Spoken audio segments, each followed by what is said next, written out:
out to registered candidates. And sometimes you've got enough time to go over your answers, bounce it off somebody, wordsmith it a bit, and you put it out. And this stuff is put out into voter forums for all the candidates, and you can read and see how your stuff stacks up, shape the issues, find out what's important, put your view on what's important out there. And make sure, you answer it honestly. You've got to remember what you said. It's got to be, you write it and you put it in print. It's got to be something that you carry with you all the time. It's your answers of how you view things. So let's see. And I don't know. I hear the buzzer went off a little bit ago. Does anybody have any questions? We'll tie this up real quick. Bill? One quick one. I know that in your races you were the beneficiary of a group of people, many of whom were running for different offices. And I know that Nathan mentioned earlier today how while he's helping you with your campaign, he's actually going to be running in a different race. And different people sitting here might be thinking about what type of race, an active race or more of an educational race. And I wonder if you might comment on how you benefited from that and how someone else sitting here might participate in someone else's campaign as a learning experience. Well, in 2001 for U.S. Congress, I did not raise a penny. I didn't spend a penny. I dressed up and went to the candidate forum, or I filled out the questionnaires. But there's a host of experience, a wealth of experience here. Leonard Schwartz with the legal part, Eric and the other groups with the websites. But we've done this before, and it may seem scary, but it's really not. And everybody here is willing to help you in some way, just by a phone call or an email. I mean, there's a ton of information. Oakland County and the Southeast Michigan, I mean, at one time we had like 8 or 9 elected Libertarian city council people. And most all of us are still active to some degree.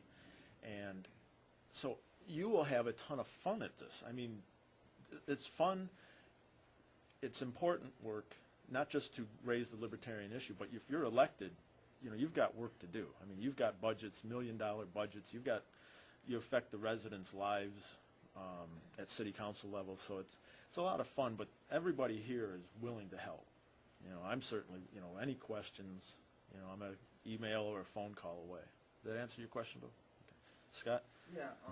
One thing I've noticed sometimes, I'm not mentioning anyone specific, but sometimes people who run for local office, who are libertarians, often kind of get a little nervous about the label because they're afraid that people are going to look down on them, like for instance over the drug issue and stuff. Now I think back when you were first running, wasn't there like a hit piece or something, and it seemed like you weathered it quite well. Well, the hit piece was the second time.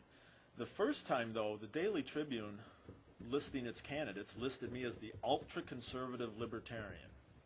Now, John Michalak had never met me, and so he obviously didn't really know what a libertarian was, but he came to know me, and I've been good friends with him, and he's really kind of made me look good sometimes in the press. He edits my words and ramblings, so he's been a good friend in the media. The second time I ran, though, there was an illegal piece put out by the mayor and the former mayor in this group that was trying to oust us. It had marijuana leaves around. The address on it was, it didn't say paid for by this committee. It had some false address and false name of a group. And they said, I want to legalize drugs and child pornography and all this other stuff. And it was listing a mayor candidate and another person who was running as a new candidate. We did it's called the Bigfoot piece. I mean, we did a piece that looked like the front of a tabloid, the World Star Daily or something, and it listed some really crazy things, Tom and Katie are moving to Hazel Park, and Bigfoot walks down Main Street.